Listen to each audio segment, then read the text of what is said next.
What is good, y'all? It's your boy SGG back here again with another rebuild episode as the Angels are looking like they sliding right now. I mean, we was looking good for most of the season, but right now we're under 500 heading into All-Star Week at 47-49 through the first half. But we're going to go ahead and put that to the side for right now to get into some All-Star Game festivities to try to give us a little bit of a break and breather from the tough 162 game schedule and have some fun here this weekend. Now, unfortunately, we won't be participating in much of the fun, but we can sit back at home and watch and see how it unfolds. As you can see, the home run derby, we don't have any participants in this year around, but it actually ends up coming down to a very heated battle against Rafael Devers and Mark Vientos, who is now in bonus time. Down 10-9, just a little quick trip down here. Obviously, we're not going to spend too much time on these since we're not playing in these. But here with one out in the bonus time, Mark Vientos ends up taking the Home Run Derby championship here. So shout out to him bringing it back for the National League. He takes down Rafael Devers there just at the end. And he will walk away with the trophy this year around. So maybe one day we'll have somebody in this range. I think if anybody, it'll be like Henry Pierre. Because obviously Mike Trout is getting older, and even the 2 seasons that we had him where he was killing it in home runs, he still didn't even make it. So if anybody, I think it'll be Henry. That kind of possibly does it for us. Now, as far as the All-Star Game, we also didn't have anybody really make it except for somebody very, very unlikely. We actually had not our backup catcher. He's the backup catcher here in the game. We had our catcher make the All-Star Game, and Logan O'Hop makes the All-Star Game for us somehow. Even though he's having one of his worst statistical seasons of the year, seeing a lot of regression, even though he's gone up to an 80 overall this year.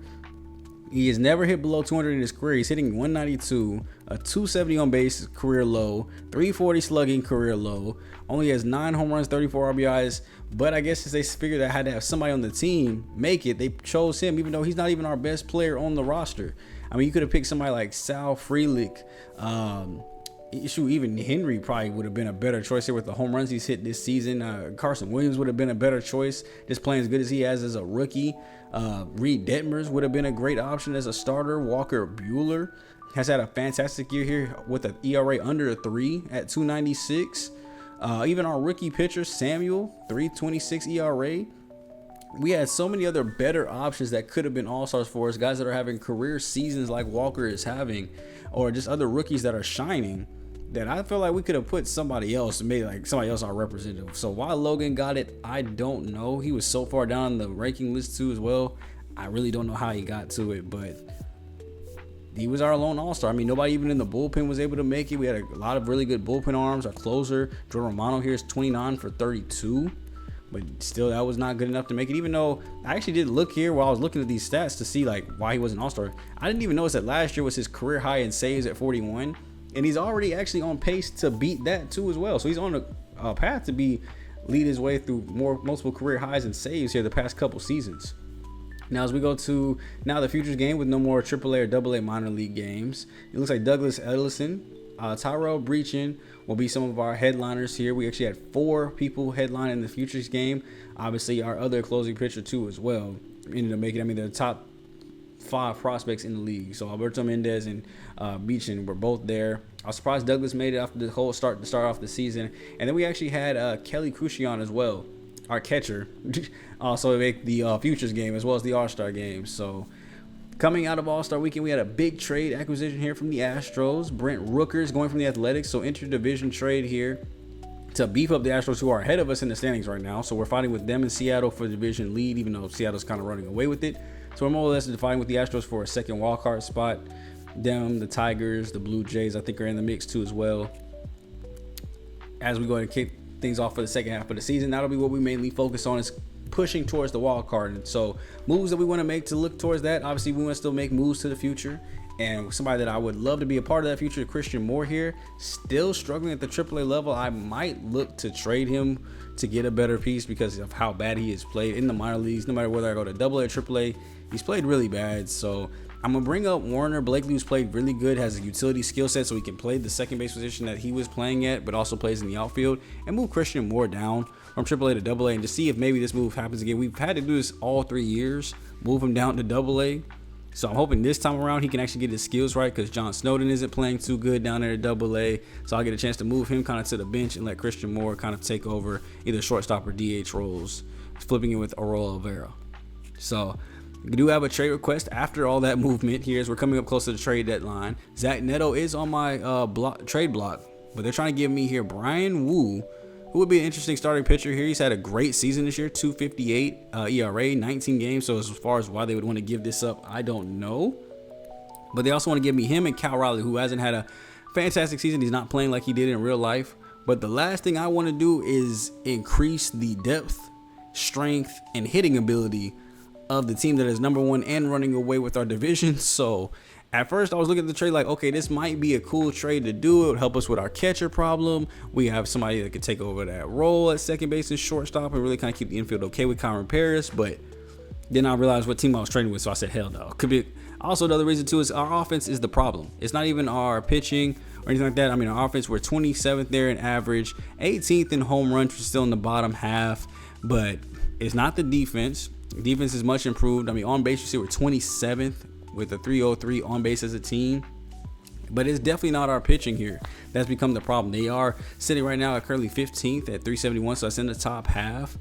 And our save percentage here, we are not blowing that many saves. If you look at our blown saves here, we're actually tied for 6th with only 10 of them.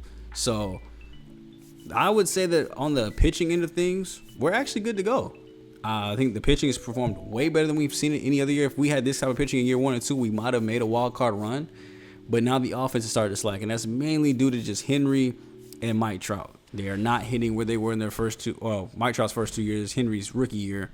They're not hitting at that same level, so it's kind of been hard to find a consistent offense. We've had to change the lineup multiple times this year, and this will come into play here yet again as you see Reed Detmers here getting the game started off for us. But we're going to check out Henry's year so far. Managed to work his average back up to 222 here. Home runs are starting to look a little bit more lively as he's having a better second half than first half, hopefully. And we just want him to keep it up. So we'll see how much offense we can squeeze out of him if he can help us sneak our way into that third wildcard spot to slide a last second spot in here, or at least increase the team average or the team win percentage from last year. If we can at least keep going up in a positive direction, I'll be happy as we gladly take a 4-pitch walk there with Henry on the first at bat. They didn't even want to face him, and that's the same kind of fear he got his rookie year. And then Zach Neto here, who I also am hesitant to trade because he's been on fire here the last couple games.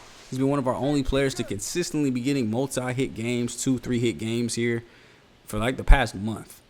He's been very consistent with that. He just started out so bad that the average is taking a long time to climb back up. But here in the bottom of the second, grounds this one over to second base. It will be looks like fielder's choice there, but Pierre Speed there gets him over to second. And then with Matt Shaw up at the dish, we're going to take off for third base. The throw's going to be low in the dirt, and we're going to slide in there safely underneath the tag. And Matt Shaw ended up not only walking, but stealing off on second base. And then Gary Sanchez walks as well, so that's 3 walks in the inning for Logan Gilbert. Now we have the bases loaded here for Carson Williams. Chops this one on the ground to third base, and he fumbles it. He won't be able to grab it in time, and we're going to score a run off that. The question is it an error? They will give him the E5. I wasn't sure if they give him the base hit or the error there on that one. So we do get across a run. It is unearned on Logan, but, I mean, when you walk the bases loaded, is it really unearned? So back up to Henry here. And let me know, too, down below, guys. I know we barely get time to kind of talk and chit-chat, but like, comment, and subscribe on the series, man. Let me know down below you guys' feedback. I'd love to see what you guys think about the series or moves that you think we should make, how you guys feel about certain moves or moves that we did make. I want you guys to get interactive down there below. So please comment down below. This is going to be the only series on the channel for a little bit till college football comes out and I'm able to get it. So expect 3 to 4 videos a week here of the Angels Rebuild as we really start to go and get deeper and deeper into this series. So you'll really start to see these episodes kind of get pushed out a lot. So I really do hope that you guys enjoy the series as much as I do enjoy making it for you guys. And hopefully we can bring these Angels home a championship here soon. So here late in the game, I go into full control here as Henry was having a pretty rough day, but I saw we were in a clutch situation here. First and second, 1 out, and they're about to have me coming in the field, so that's why you saw me come in mid at bat, but we were able to go ahead and take care of the strikeout there. Then Luke Riley right after will go into a 1-2 count here as he swings over the top of that 4-seamer. I love pitching with Ben Joyce. That triple digit heat is just no joke. And I try to go back to Sim just to kind of watch the end of this game to see if they need me to come in a critical situation again. And Jordan Romano ends up in the very same situation. First and second, 1 out again. And we're up 3-0 now here late in the game, trying to close out against Seattle, who we just declined that trade with. They get a fly ball out to center field. Frelick is going to have to take a little bit of an angle to go grab this one. He will go ahead and at least stop the bleeding, as that could have been way worse had it went to the wall. Jazz Chisholm Jr. once again coming in clutch against us when he should have signed with us. Would have made my infielder so much stronger. I don't even know what we would have did, though. Like, where Carson Williams would have played, he probably wouldn't have got too much playing time. So, I mean, I guess it's kind of good he didn't, because Williams has been able to grow and progress without it. But now with the way Neto's playing, it would be a much of an improvement here. Shaw throws over to first base. Great defensive play there, as he's really controlled that hot corner. Has a really good glove. Rarely misses his throws, even on a cross body like that. Now Julio Rodriguez. Didn't see him much in the first series that we played against the Mariners. Here he's up with the game on the line, and now full count after watching those two go by.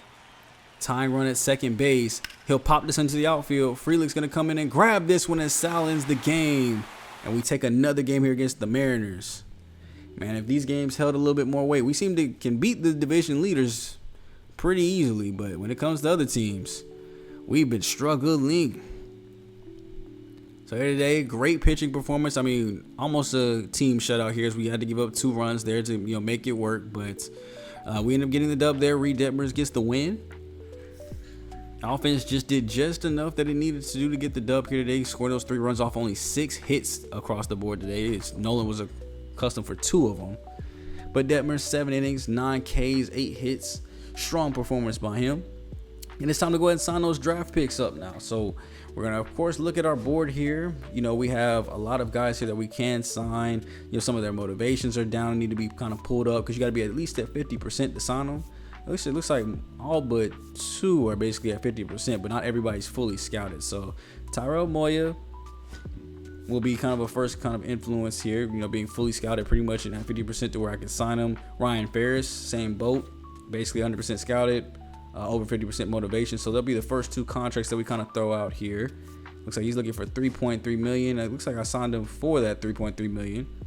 We get Tyrell Moya, our second first-round pick on the team. Ryan Ferris is up next here. He wants $275K.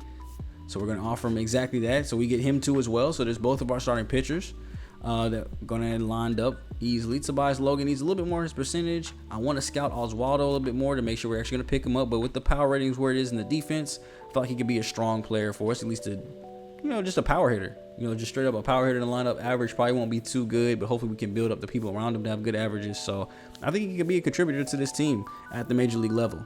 Now, we do come back with back-to-back wins against Seattle and Chicago to go on a little 3-game winning streak there. Finally get to offer Tobias Logan his deal here, which he calmly rejects. So back to the drawing board with that one. We'll have to give him a couple more days to see if we can sign our number 1 pick. I don't think I've ever had a moment where I didn't sign my number 1 draft pick, so that would be pretty bad if we didn't here. Line drive here by Gary Sanchez. We're going to jump into a game here against the Cubs. That's a base hit in the outfield.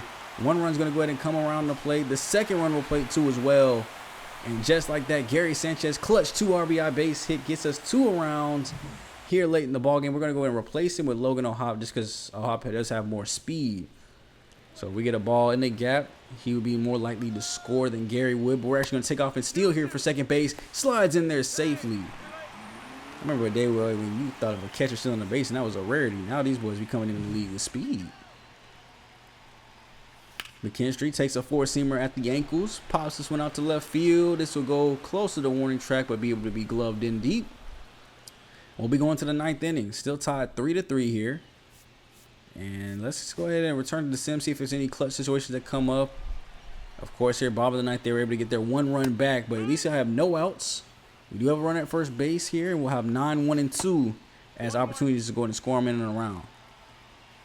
Paris, chopper on the ground, throw goes over to second base for 1, back to himself. That's a 3-6-3 double play, exactly what I didn't need.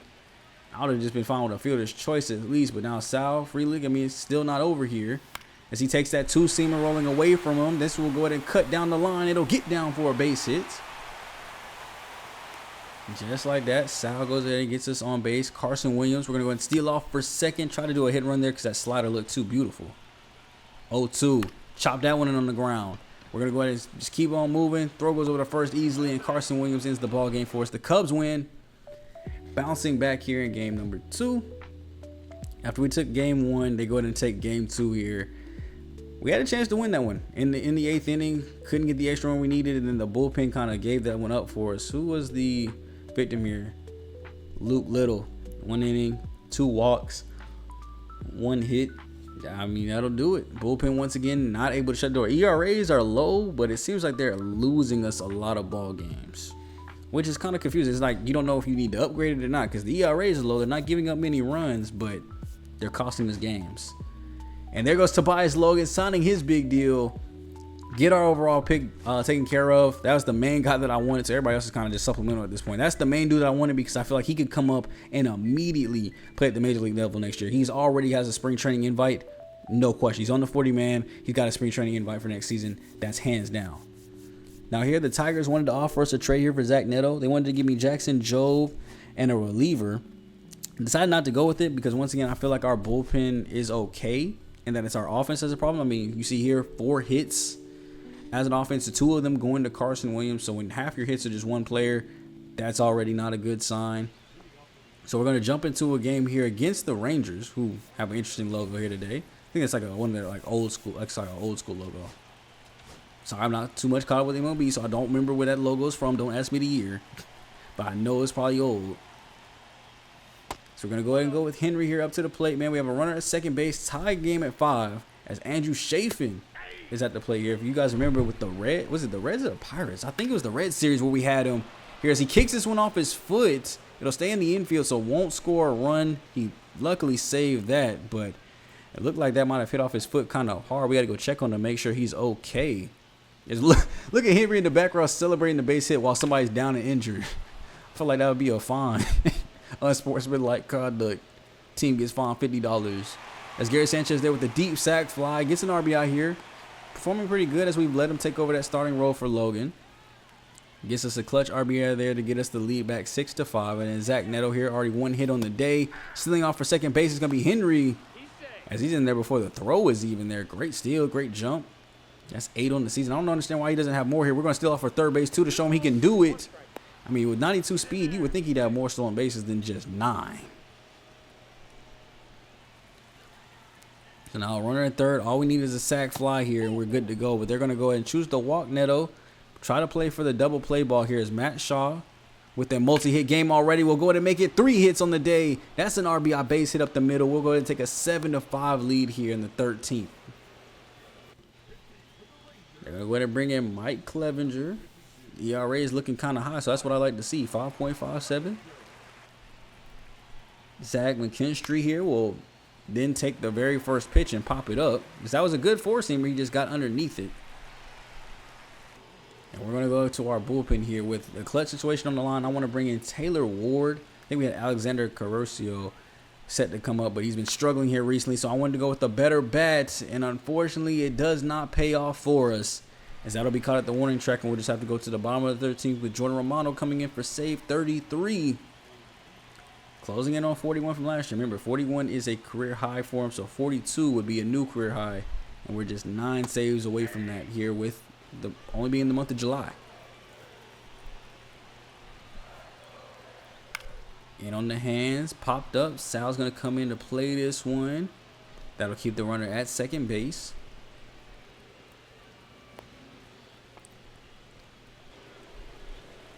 And Alec Thomas up next. He's got a 1-1 count here. Trying to move the runner up if possible. Watching that slider right at the knees. Swings and misses at that one low and away. That's a strikeout for Jordan Romano. You know, I just need one more person here. Corey Seager. As they started the MVP chance here in the background. Can we go ahead and get him knocked down? He pops this one out to center field. Sal will settle underneath it. And your Angels will take care of the Texas Rangers here today. 7-5 in 13 innings of play. As I know them boys are tired and they need a Gatorade or something, because, man, 13, I mean, they've shortened the time of play with that whole clock timer, but I still think 13 innings, that's going to take a good minute. Henry actually gets player of the game today. 3 for 5, a home run, 2 RBIs. Aaron Bummer getting the win here after we called him up to the major league level. 1 2/3. Like he settled down a little bit here.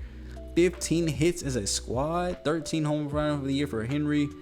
He got up to 2 RBIs, get up to 43. Bueller, only 4 innings, 3 earned, so not a bad start. I think the pitch count just ran high with the 3 walks, 5 Ks, and 6 hits. That's a lot of batters faced that aren't outs. As we go ahead and sign up the last couple people here off our roster there, Fred finally signs his deal too as well. And I wanted to look here at our bullpen. Chase Selseth has not been performing good recently or all season with that ERA high of 6. I mean, it's lower than what it was at 7, but even when we're letting him start games, he went no more than 5 innings, gave up 4 and 5 earned runs respectively. So him in the rotation isn't working. Him as a long reliever isn't working. I don't know. I feel like that 79 overall is a sham right now. So we might have to send him down to AAA to see if we can get him back right.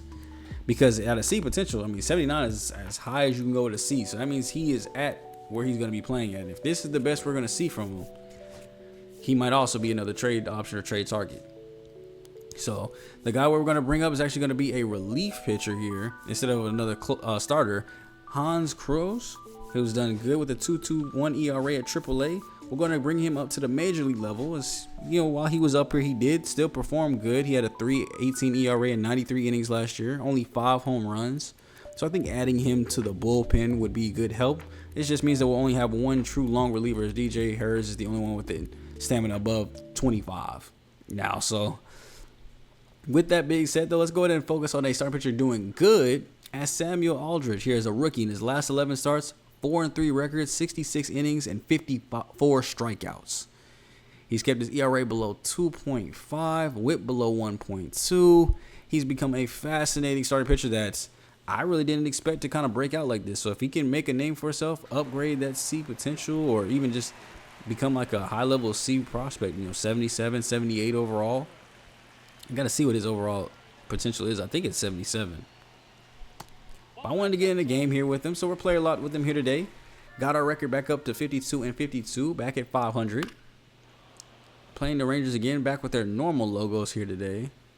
I didn't notice. Did we have an old school logo too as well? I did not check to see what our logo was looking like. I was just too distracted by the errors. So we got a pop up here back to the catcher. Gary takes care of that one for us. And one thing I noticed quickly about Samuel here is he's not really he's got the stuff to be a strikeout guy, but I'm not really sold on the fact that he is a strikeout dude. I think he's still more pitch to contact. Even though the last 66 innings showed differently, I feel like he's still pitch to contact. A lot of these balls were hit weakly or right at somebody, or he was getting them to hit them up. But the stuff that he has, if mixed correctly, can cause a lot of strikeouts. And I think you'll see that here today. As we give up our first base runner, so no worries about a perfect game here late. But now Corey Seager will be up next. As he doesn't throw blinding fast stuff. You see 91 on the 4-seamer. He's just got really good break on his sliders. You can see here. Kind of keeping him off guard there, running away from it. Come right back with the 4-seam. Heat inside on the hands with the circle change. So go ahead and go down swinging there.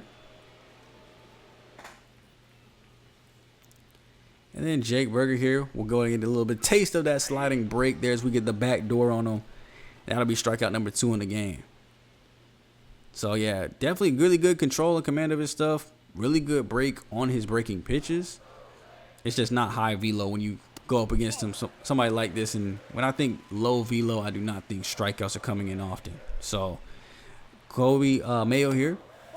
We had him down to an 0-2 count as he watches the next 2 to get it even back up here. Throwing the 4-seamer inside. They're not going to give him the call on that, as that's clearly inside the range there. So full count now for Kobe.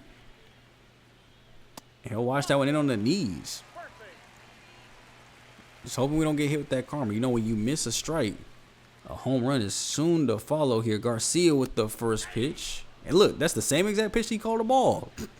Same exact pitch. And it's a strike this time around. And then he calls that strike way out the zone. So I guess, Karma go ahead and answers me right back as we go and go right back to the 4-seamer. Swinging through 92 is crazy, but I'll take the strikeout. And then Ivan Herrera, low and in the dirt, will go off the ankles of the catcher pretty far away there as Gary won't even have a chance to make the play.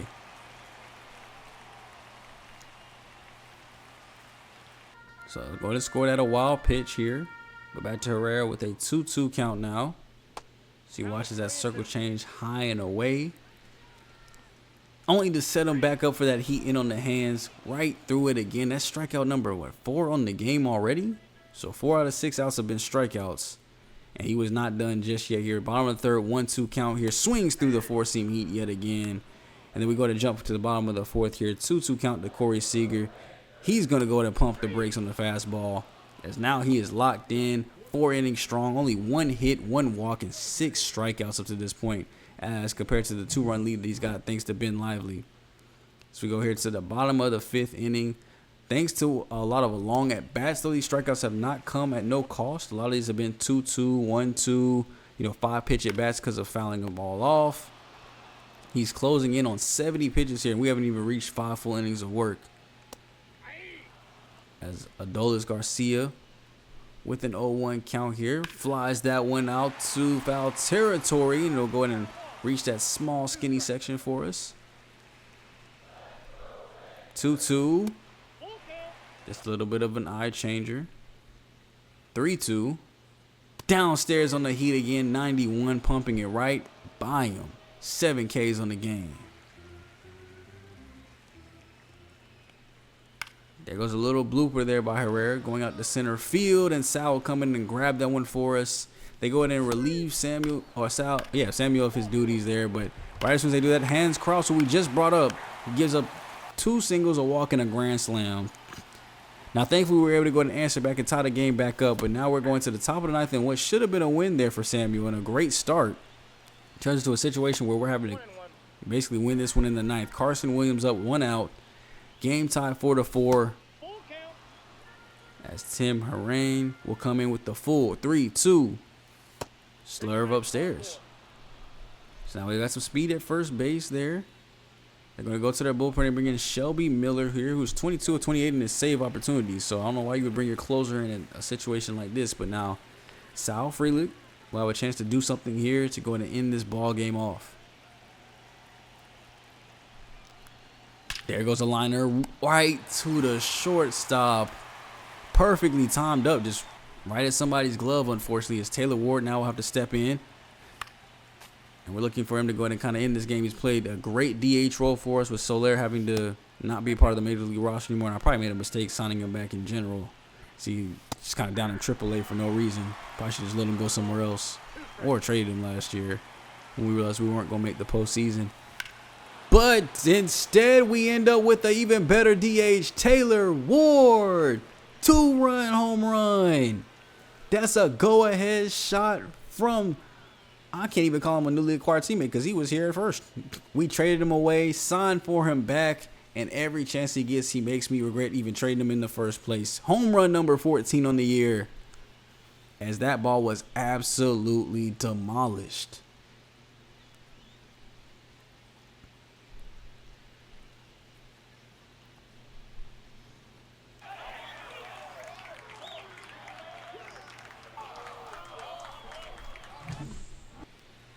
And now we're going to go to the bottom of the 9th here, as Ben Joyce is going to be our pitcher. As with 2 outs here, we just need to go in and collect this final out here against Evan Carter, which is not an easy task to do, though. But when he's watching, I will take it. 0-2 count. We'll get him with the triple-digit 4-seamer on the hands. If they couldn't handle 91, they definitely weren't handling 101. We get out of here with the ball game, man, against the Rangers yet again, taking 2 of the games here against them. Samuel might not have came on top with the dub there, but shout out to the offense, showing resiliency, showing that we can go ahead and still take a game back when we lose it.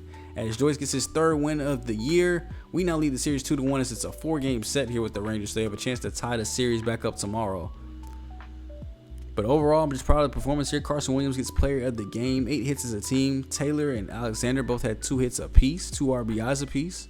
Alexander's up to 10 now on the year. Had his 2nd home run of the year too as well.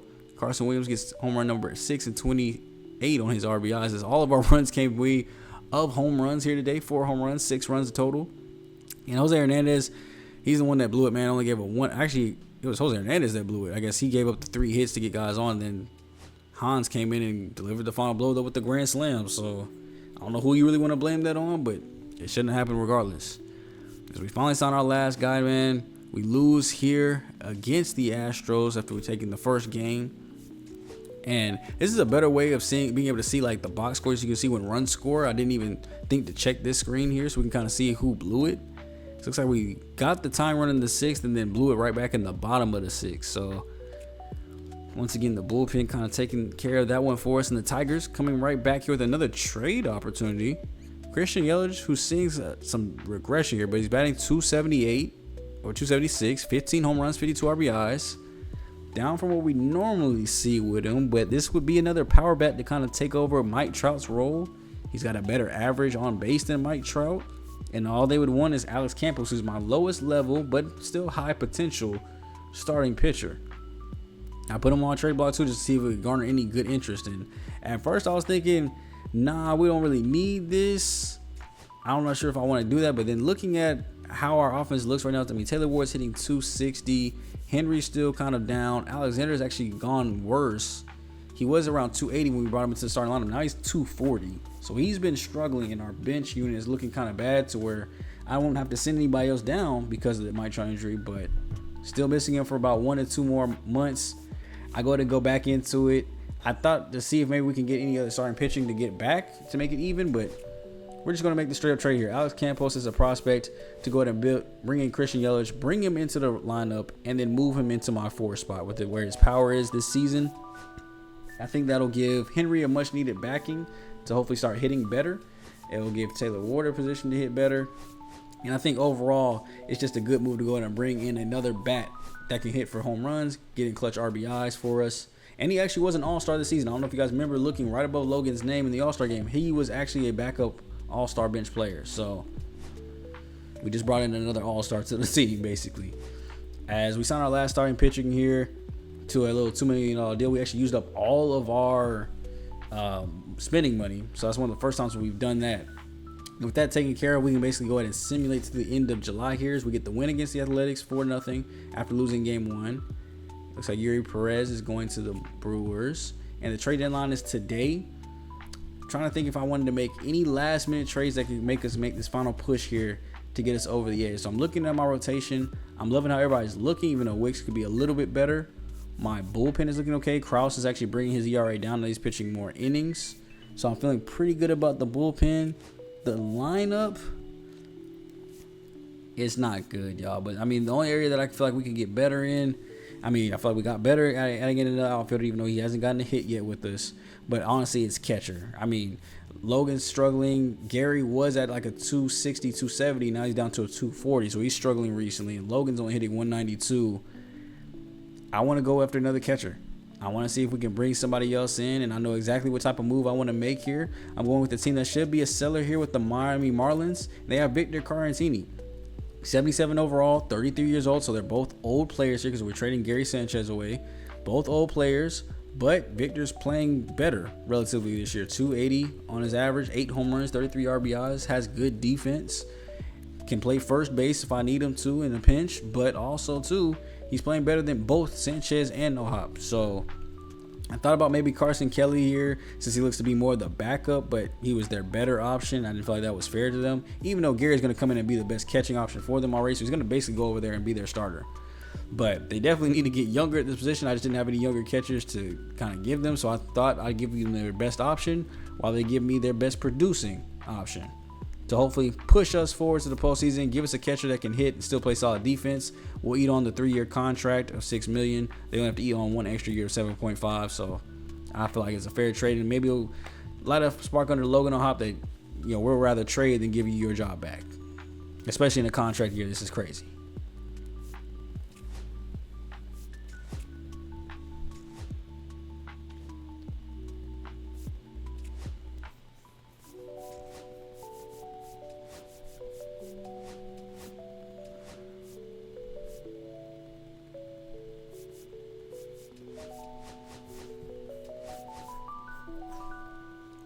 And looking at the standings here, I mean, obviously we're kind of running away with the division, but the Tigers are the last seed here in the wild card. We're 4.5 back from them. So we'll be paying close attention to them as we get here into August. We have one more game to kind of get through before we can look at the ratings of our signees here. Then we'll kind of sign out for the day. So I figured why not go ahead and come into a player lock game, or not a player lock game, but it's actually a critical situation with Victor Caratini right after the trade, as he has a chance to be clutch for us in his first ever at bat here in the Angels uniform. Down 5-3, runners at first and second, gets a sinker on the outside part of the plate, but chops it right over to first.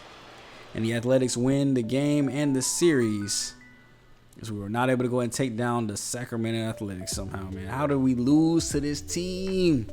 So Romano, an inning, 2 hits, 1 strikeout, 2 earned runs here. He actually blew the game for us. We at least had a tie game, so I hate when you bring closers in to tie ball games. They should be brought into close games, not just to eat up some innings. So if I had a way to set it, I'd be like, you're not coming in unless we are 9th inning with a lead, somewhere around 3 to 4. That's it. But 12 hits as a team, we just couldn't string across the runs, so I don't know what the problem was today. Yelich had 2 hits for us today, which is promising to see. And then the very next day, Romano actually shuts down the Athletics to get us the win there 2-1. So that's great news as we go to end off July at a 56-57 record. And we finally get to look at our signings, and I gotta say I'm underwhelmed. Our best one here was Moya with the 87 potential. I mean, at least Tobias Logan will come in at an 83 and be able to get up better to an 84. Not much regression. We're basically gonna, whatever we get is what we see. 95 contact right though I'm gonna take. 72 vision, definitely gonna take. He just has no defense, so in terms of DH, that's going to be the role that he will pretty much play. I mean, we can try him out at second base. The fielding might not be bad enough, and the arm is there to play second, but I think he's mostly a DH. Tyrell Moya here, at 68 overall, can get up to an 87 with his potential. Looks like he's going to come in with hit per 9 being the lowest, but great walk per 9, good strikeout and home runs. Velo is there, break is there, just needs help with his control, and his stamina is so low that he also might be somebody that turns into like a long reliever. Definitely want to try, if you're getting a starting pitcher, you want to be at least at 70. Now, right after him, though, we do have an 83 here at Carlos Cadero. He's got 83 stamina, but his hit per 9 is at 39, so he's going to start down at AA until he can get that better. 70 overall, 78 potential. Not going to have too much room for movement, so hopefully a lot of it goes into hit per 9. Fred Yates here in the outfield, 65 overall, 74 in his potential. I mean, the contact is there versus righties. He has no power, vision is low, and defense is terrible. Oswaldo Montano, 70 overall, but he drops down to a 67, so he's going to get worse, kind of like Omar. But you saw Omar outplaying his rating, so I think after the season, if he can keep up that level of play, I'm raising him to at least a C potential. If Oswaldo does the same thing, I'll do the same thing. If you are a D potential, but you're obviously playing past that, and you don't deserve to be losing your ratings, I'm going to help you out, whether it's our team or another team. I'll be looking at everybody's stats. Ronald Marmolio has 80 potential too, as well as a relief pitcher. Then Ryan Ferris here, 75, starting out at the 62. Stamina's at 84. And I'm very jealous of teams like the Astros. They have 2 Blues here, 99 overall, Gene Levy, who I actually had eyes on. I just didn't trust the 99 potential. He just seemed too far away with it. And as you see, some of his ratings are really, really bad. He does not have one skill he's good at. But 99 potential and 18 years old, and it's going to start at 63. He's going to have time to get there for sure. So probably might have missed out with that one. Probably could have went there instead of Moya. The Mariners, really everybody else in the division had a good draft. The Mariners thankfully had a pretty bad one. The Rangers had a bad one. They got Alexi Hernandez from us. I'm glad we ended up picking him up. Only 83 potential for him. The Athletics had a bad draft too, as well as they didn't really have anybody above blue or above green. But we really want to check out on some of the other guys that we had big name targets for. So that would kind of start here with the Red Sox. They actually took my top pitching prospect. I wanted Dave Thiel here, 94 on his potential, 66 overall. Still has 69 stamina, so that's still pretty low. But I gotta say, I'm kind of liking some of the rates here. 89 velo is great, 96 on the four-seamer. Also here, Jacob Givens was another starting pitcher that we looked at. 88 on his potential too as well, 62 starting points. Looks like the Tigers, though, had 2 guys that they did not sign, which is always funny. The Marlins took Jamal Rice from me, 88 potential, 63 overall, but still low on his stamina. So it looks, I don't know why stamina is just such a low quality for starting pitchers nowadays. Can we please bring back 90 stamina players? But yeah, that'll basically be the end of July, be the end of the trade deadline. We're getting into August at 56-57. Not a great record, but there's still hope to take the wild card spot. We're only, I think, 5 games back behind the Tigers there for that 3rd spot. We still have one more series against the Astros and the Mariners, who are both ahead of us in the standings. So those are going to be very important key series that we will lock into for sure. And I think the season will probably take 1 or 2 more episodes to kind of complete here, depending on how the wild card race shapes out. If we kind of get eliminated early, or if I just turn into 1 episode. But, look out for that. We will be posting this now 3, maybe 4 times a week if I can get more pushed out. But I do hope you guys are enjoying the series, loving the gameplays, man. It's been your boy SGG, and I will catch you guys in the next video. I'm going for the day. Later.